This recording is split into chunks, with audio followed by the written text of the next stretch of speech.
Hello everybody, I am Ace3Pratt and today we're doing another ranking, top 10 if you will, worst to best type list video. We used to do these a long time ago, about a few months ago. We did like TARDIS interiors, title sequences, series, screwdrivers and all that sort of thing.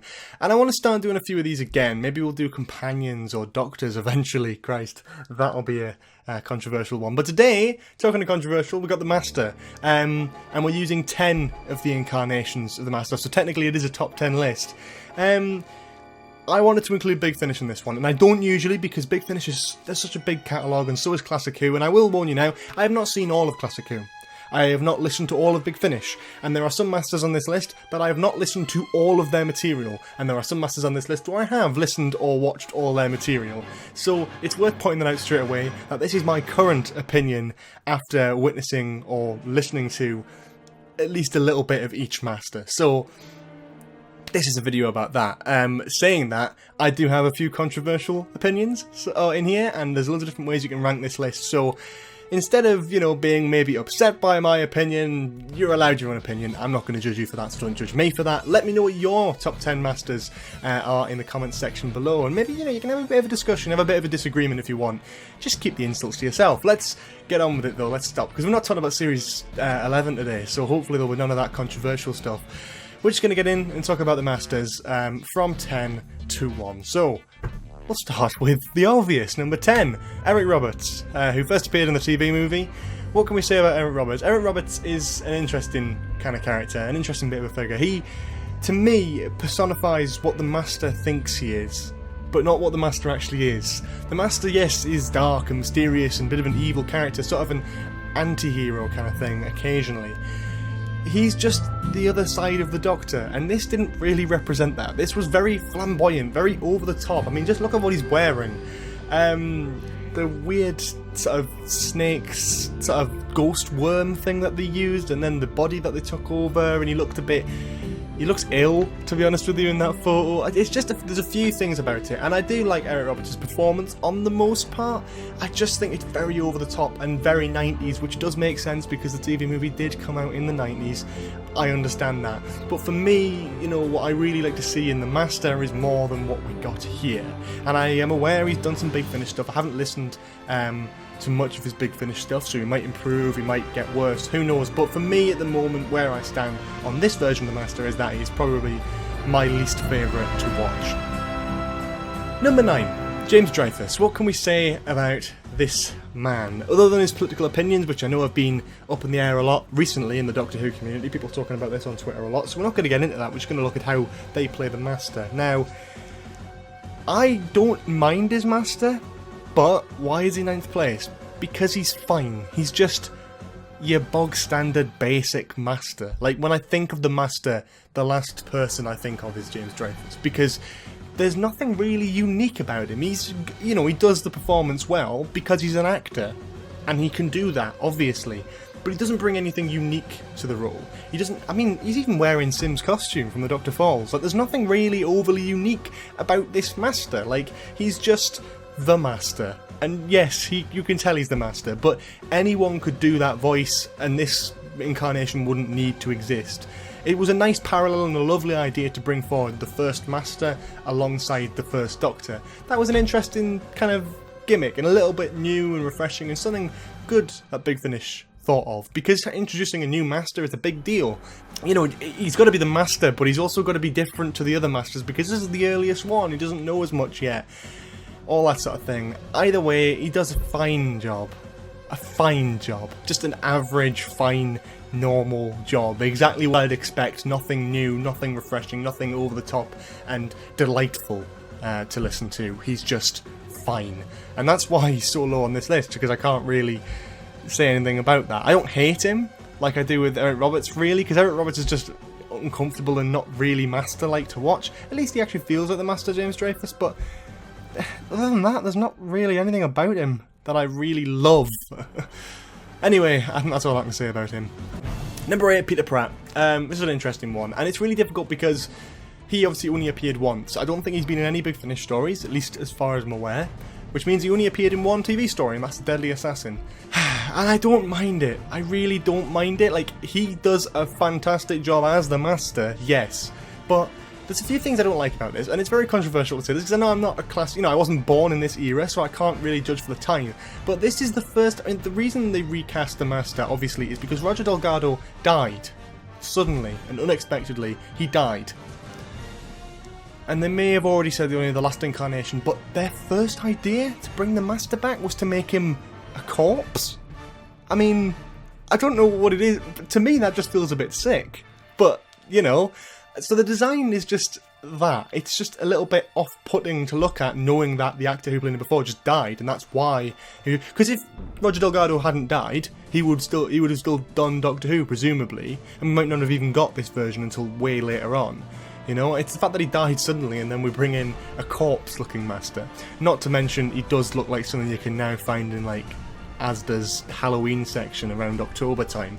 It's just a big black cloak and a skull mask, and when he's doing the acting, Peter Pratt, you can hear he's doing it through a mask. There's no real... It just doesn't feel very threatening. You can't really judge the performance too much, because you can only do what you're hearing through a mask. You're not actually seeing expression in the face and all that sort of thing. I know you can't do that with Big Finish. Obviously you can't do that with Big Finish. But he's not come back to Big Finish, so there's less to judge him on. And all we can judge him on is someone behind a mask. He's the equivalent of other Doctor Who monsters at that point, where it is just a man in a mask doing a voice. So I have to bring him down a little bit, because there are two versions of what people call the Crispy Master, and that's Peter Pratt and Geoffrey Beevers, and I feel like Peter Pratt is probably the lower of the two, mainly because they've had less time to shine. Number 7, Alex McQueen. Now, I love Alex McQueen as an actor. He's fantastic in pretty much everything I've seen him in. And I really like his version of the Master. But similar to James Dreyfus, I just don't feel like he's got anything overly amazing about him. He's unique, yes, and I think that's the one step away from Dreyfus that actually helps Alex McQueen, is that he's a more sarcastic and more just negative version of the Master. He's very just sarky in almost everything he says, but that's just Alex McQueen's style. I mean, he's like that in everything, the thick of it being a prime one. He's a little bit sarcastic, he's a little bit jokey, he takes things probably a little bit less seriously, but at the same time, he's got that power of the Master, the feeling of the Master, and it's actually one that I would really like to see on TV alongside the Doctor. I don't think we ever will, unfortunately, but it's something that's always there. It's always a possibility for that to happen, and I believe this was the first version of the Master they brought in that was totally new to Big Finish. Like a Master in Big Finish that hadn't appeared in the TV show before, because I think before Alex McQueen they used Beevers, but with this they didn't. This was brand new, Alex McQueen bringing a whole new breath of fresh air to the Master, and I do appreciate that, and I do like him for that. It's just, again, he's more unique than what James Dreyfus has pumped out, but, unique is one thing, being enjoyable is another, and he's perfectly fine and enjoyable, but I cannot compare him to the other Masters on this list, in my opinion. But yeah, he's totally up for interpretation. I've seen, I haven't listened to all of his Big Finish stories, so I'm only going off what I know. When I listen to more, I might change my mind a little bit, so just bear that in mind as well. Number 6, Geoffrey Beevers, first appearing in Keeper of Traken and last appearing in Keeper of Traken on TV. The difference between Geoffrey Beevers and Peter Pratt's version of the Crispy Master, first of all, the appearance is different. Geoffrey Beevers actually has, a mouth, eyes, actually stuff you can move about and isn't just a sort of novelty face mask that you could find in Asda. The design's very similar, but it's slightly different and leaves more room for Beevers to actually do some acting with his face. That being said, he also came back for Big Finish and did a lot for Big Finish as well, and still does it to this day. He still does a lot of different stories. Master, actually, I believe it was called, appeared in the Big Finish live stream the other week, which I did manage to catch. And there's other stories as well that he's done, and I actually do appreciate his work and passion towards Doctor Who, despite only appearing in the TV show for one story. That's mad, and he comes back and still does it, and I totally appreciate that. The passion that goes into the performance is definitely there. He feels like a sort of degenerated version of the Master, and I feel like the acting performance is more enjoyable because you actually feel like there's someone there, and it's not just any old bugger under a mask. You can actually see the face structure, you can actually see the mouth moving, you can actually see the eyes, and then obviously he's done all the Big Finish stuff as well. This version of the Crispy Master had to be above Peter Pratt, but I think he also elevates a few of the previous ones as well, especially like Alex McQueen and Dreyfus and Robert as well. But yeah, he's kind of just in the middle. He's not anywhere near as enjoyable as the main Masters, as I like to call them, which are the ones from 5 upwards. But this is kind of the last of the ones where it actually, they're starting to get really good now, and I think Geoffrey Beevers' performance is enjoyable, more so than the other 4 or 5 which I've already talked about. It's an odd one with Beevers, and it always happens when I come to the middle of a sort of list ranking video where I really like them, but they're not as good as the ones that I really like even more, so it's one of those situations. But yeah, number 6, Geoffrey Beevers. Number 5, though, we got Anthony Ainley, the big name. You know, this is the Master that appeared over several Doctors, which I believe is the first one to do so, other than technically Jacobi and Simm. So this is quite interesting. Anthony Ainley first appeared in Keeper of Traken alongside the 4th Doctor, ended up causing the 4th Doctor's regeneration, you know, appeared alongside the 5th, 6th, 7th. He didn't appear again, I don't think. He did appear in Destiny of the Doctors, the video game, which I love that so much. I know it's just not really technically Doctor Who canon, but I still love it to bits. But Anthony Ainley made, I feel, the most contributions to the character of the Master, mainly because he's played him for the longest. He's the incarnation that lasted just incredibly long, all the way through a big chunk of the classic era of Doctor Who, and I think he does a fantastic job at it. He's genuinely passionate towards the character. He looks the part. You know, we only had one version of the Master on screen before this, but he's got that iconic beard, he's got the swept back hair, he's got the black suit, and he's got his own TARDIS and stuff as well, and he's got that imposing power and threat. And actually he did appear alongside the 2nd and 3rd Doctor as well, and the 1st Doctor technically, in the 5 Doctors. So this Master has met all versions of the Doctor, technically. And that was the first story I saw him in, the 5 Doctors, and I loved him in that. And even though he's talking to loads of different Doctors and he's meeting loads of different Doctors, he's got a slightly different feeling towards each Doctor, and you kind of feel that in his performance, and there's still like a friendship there, which I really do sense with Anthony Ainley's version of the Master. There's still a friendship there, but at the same time he's like, well, I still hate the Doctor, kind of. And I really love that, and I really just love, pretty much every time Anthony Ainley's on screen, it's just a joy to watch, because he puts so much passion into the role, he puts so much energy into it, and he's just lovable. I just really love him playing the Master, and it's a shame he's no longer with us. I would love to see him, you know, alongside other Doctors. You know, it'd be great to see him, you know, because if you can imagine if he was still alive, like if he was alongside Capaldi or Smith or Tennant, you know, it would be, or Nine, that would be interesting, you know, but it would just be cool to see, or even in Big Finish to hear. A fantastic actor, really, overall, who pushed a lot of his life into playing this role. You know, even when Doctor Who had finished Destiny of the Doctors, he still made his appearances and still showed up and played the Master to the best of his ability, and I absolutely love him for that. Number 4, not technically my first Master, but the first Master I really grew up with and attached to. I wasn't around in the classic era of Doctor Who, you know. My first Doctor was Eccleston, and I went through like that, and technically my first Master was Jacobi. You know, he only had 5 minutes on screen before Simm came in as the big bad to sort of oppose Tennant, and I love Simm, I really do, and there was a lot of time in the past where John Simm would be number 1 every time on my Master ranking list, but that's changed, and not just by 1 or 2, he's down to 4th place on this list, and the reason he's down to 4th place on this list is because of many things. I love John Simm as an actor, and almost everything I've seen him in, he's fantastic and brilliant and puts so much energy into it, and you can tell he has so much passion for this role, even coming back in The Doctor Falls. I would go as far as to say I would love this version of the Master to be like the Anthony Ainley of New Who, to be the one that appears over multiple Doctors. It doesn't feel like that's probably going to be the case. I feel like the last time we'll see him properly will have been The Doctor Falls, but I still love the fact that he came back for that, you know? Saying that, I do love his energy. I love his look, especially the Doctor Falls look, you know, the goatee, the black coat. It was a very unique look that I think worked really well for that version of the Master. But saying that, acting, passion, performance is one thing, writing is another. I think John Simm was, in the nicest way possible, totally shafted by the Doctor Who production team. He was great in the 3-part there at the end of Series 3. I genuinely believe that. He did a fantastic job there. But I feel like bringing him back twice after that for... I mean, he's been in 4 episodes of Doctor Who after, you know, his appearance in Series 3. So I don't know what that tells you, but to me that's just a red flag of how come he's had 4 episodes after and he's just not anywhere near as good as he was.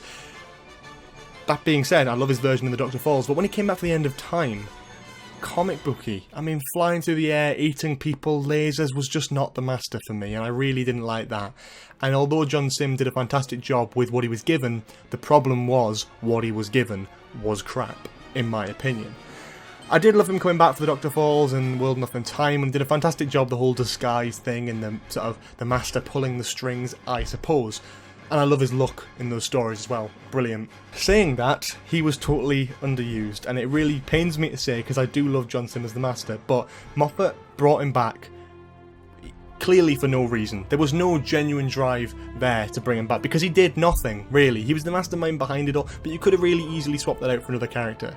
Hell, Razor could have been someone totally different and just died anyway. Like, it wouldn't have made that much of a difference for the Dr. Falls. After the Master was revealed at the end of World Enough in Time, that was a big moment. It was very exciting. It was brilliant for fans. And then he did nothing on the Dr. Falls and just got stabbed. Like, that was it. And he got stabbed as well, so he regenerates. So you just brought him back to waste him and get him to regenerate off screen. We didn't even get a final line or anything.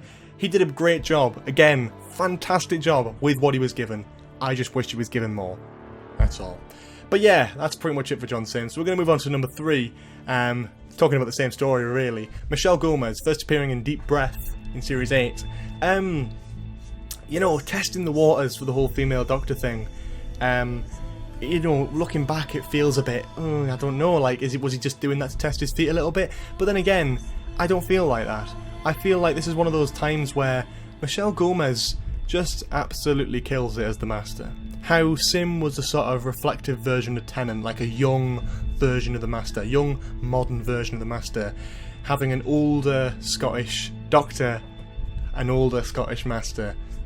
Perfect coupling for Capaldi. She is a brilliant version of the Master, totally unique, and absolutely just proved to everyone, I think, that a female Master can work. A female Doctor could even work, looking at Gomez's performance, because you're like, well, she does a fine job. She does not just a fine job, but a brilliant job. Because there's not really much to base it off. Now, you can't say she's better than some of the older ones, and obviously a lot of people will probably be upset with me for putting Gomez above people like Anthony Ainley, Beevers, and even John Simm, some people, and I totally appreciate that. But for me, Michelle Gomez was great. She really poured passion into the role. Before she even revealed she was the Master, you felt it. Just the passion, and the acting skill was beyond anything. And as much as I do criticise Moffat, the way he wrote Missy was brilliant. Her entire story is fantastic, and I really do have deep respect for Moffat, mainly for Missy's story, because it works so well. Her appearance in the end of Series 8 is brilliant. Very Master-like, how brutally she kills Osgood, even though Osgood really technically isn't dead. But it's just snap of the fingers, just, well, you're dead. I don't care. I'm going to crush your glasses now. I'm just going to kill people because I have no remorse, because I'm the Master. I love that, and that's what the Master should have been. And it just felt like such a breath of fresh air to have a Master that actually really felt intimidating. Since the last time we saw the Master, he was quickly eating a burger, and then people, and then a big turkey. It was like, that was the Master in the last... This is different, and it was so much more classic, especially the Victorian Mary Poppins type look when she appeared in Series 9. She was more of that sort of frenemy, the sort of anti-hero, really. Not an enemy as such, but like a sort of ally to the good guy, which I really liked, because technically her and the Doctor are friends from a long time ago, so to have that work really well. And then obviously Series 10 would not have been anywhere near as good as it was without Michelle Gomez. Michelle Gomez, her acting in Series 10 was beyond a lot of performances I've seen in Doctor Who over the years. Like, I feel she just absolutely knocked it out of the park.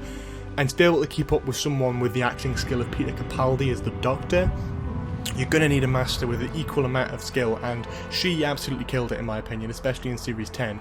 Now, love or hate the arc about the Master being good and all that sort of thing, you know, do what you want with it, but she did a fantastic job with it, and I think her arc was way more enjoyable and way more brilliant than Simm's ever was. And it's such a shame because, again, Simm did fantastic with what he was given, but Michelle Gomez was given better stuff to work with, and she killed it. She absolutely killed it. Number 2, and you've probably all realised what number 1 is now, and you probably it's a little bit controversial, I understand. But we'll talk about number 2 first. Roger Delgado, the original you might say. Not the first master canonically, but the first master to appear on screen. He was brilliant. It was so tragic how he died, you know, before his time, really. He did a fantastic job as the master, and he just embodies the character so well. I mean, you cannot watch Delgado and go, this doesn't feel like the master. Like, he is the master, he embodies the master, he just becomes that character. And yeah, you could argue he's the first, so of course he's going to embody the character because he created the character, really. Every aspect of the character comes from Delgado, and yeah, I will agree with that. And they have developed it a lot in the last few years, especially with Missy being good and Johnson being a bit mad and all that sort of thing.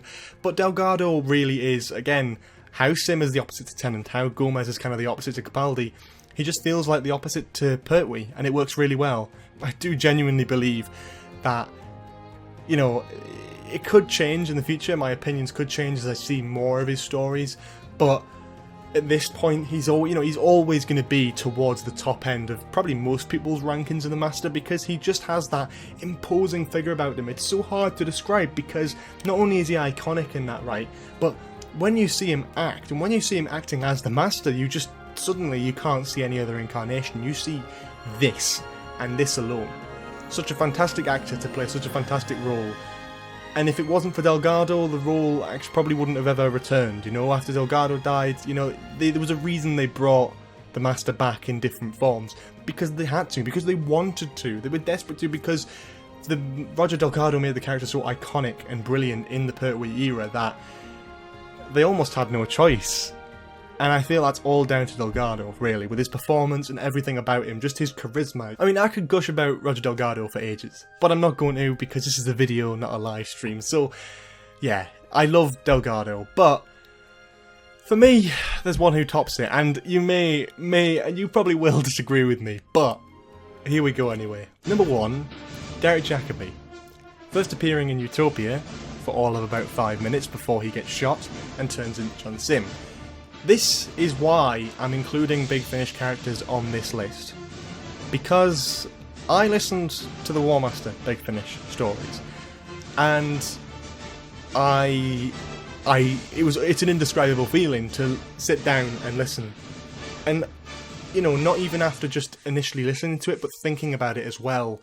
I cannot think of anyone who plays the Master probably as well as Derek Jacobi does. Derek Jacobi is a Shakespearean actor in the UK. He is a fantastic actor, and it was almost criminal to have him play the Master on screen for 5 minutes and then just turn into John Simm. I love John Simm a bit, but Jacobi, even in those 5 minutes before he changes, goes from this lovely, warm professor to the Master, and it's so imposing, it's so threatening, so perfect. And then you just beg to see more. And then when Big Finish came around, you know, and if it wasn't for Big Finish, and I didn't include Big Finish on this list, Jacobi would be lower, because he only had 5 minutes of screen time. I can't judge, you know, I can't put that any higher, you know, in comparison to some of the story arcs that some other of the Masters have had. But then Big Finish came along and totally improved this Master. And after listening to those stories, it would be hard for me to put Jacobi any lower. Just because of his TV appearances, because I've listened to the War Master stories, and they are fantastic. And it's not just about the stories, but in every single one of the stories, whether they're good or bad or better than any others or worse than any others, he is always the best thing about them. He just is the Master. The way he talks, his style, just the way he deceives people, the way he controls people, the way he uses people. Everything about this Master I love. Everything about this actor playing the Master I love. And if the Master ever did come back in any form in Doctor Who in the future, I just hope that Derek Jacobi gets a shot at returning. Not just, you know, as a one-time thing maybe, but yeah, a one-time thing would be great. I'd love to see him come back as a proper Master. He's getting older, but seeing him in the main show, in the costume that I'm showing you on screen, the grey tweed with the tie and the Master goatee is just... it's brilliant. I think Derek Jacobi is just fantastic. And I know a lot of people will strongly disagree with me on this, and that's perfectly fine. But what I will say is, you know, agree or disagree, if you haven't listened to the War Master Big Finish stuff, do listen to it. Because you might change your mind. Derek Jacobi just brings something to the role that is totally indescribable in my opinion. He just brings so much, I don't know what it is, it's just power, confidence. There's so many words I could use to describe, and I just can't think of them at this point. He's just my favourite. And if there's any master I'd love to see on screen again, for one last time, it would be Derek Jacobi. In his War Master getup. He's so imposing, he's so threatening, but he's also so loving and caring, and it's that mix and balance and instability. You never know what this master's thinking or what he really wants, and that's why I love him. Anyway, that was a long video, probably. Yeah, the Jacobi being number 1 was always going to be a controversial one, and I kind of didn't want to have him there, but I put it through one of those list ranking things, the preference revealer type website, and you go through and it builds a list for you, and Jacobi was right at the top. So what can I do? He must be my favourite master. He is my favourite master. But that's just my opinion. Tell me what you think in the comments below. I'd actually love to know what you think about this, who your favourite master is, who your least favourite master is.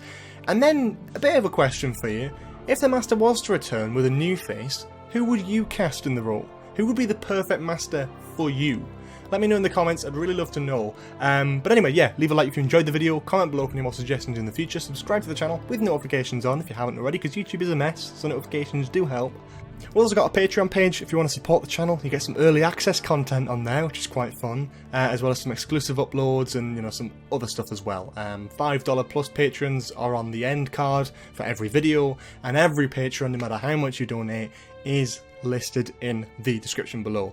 Check out my social media, my Discord, everything like that, and that's all, again, all down in that lovely little description. So you can go and scroll down. All it takes is a few seconds, go pop down there, have a look, click a few links, see what you find. And that's pretty much it from me. I hope you did enjoy this very long video.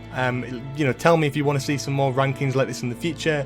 You know, whether it be companions, other stuff, exteriors, TARDISes, all that sort of thing. Let me know. I'd absolutely love to pick that up and, you know, go with it if people enjoy this type of thing. Anyway, I hope you're having a lovely day, and I will see you all next time. Bye bye.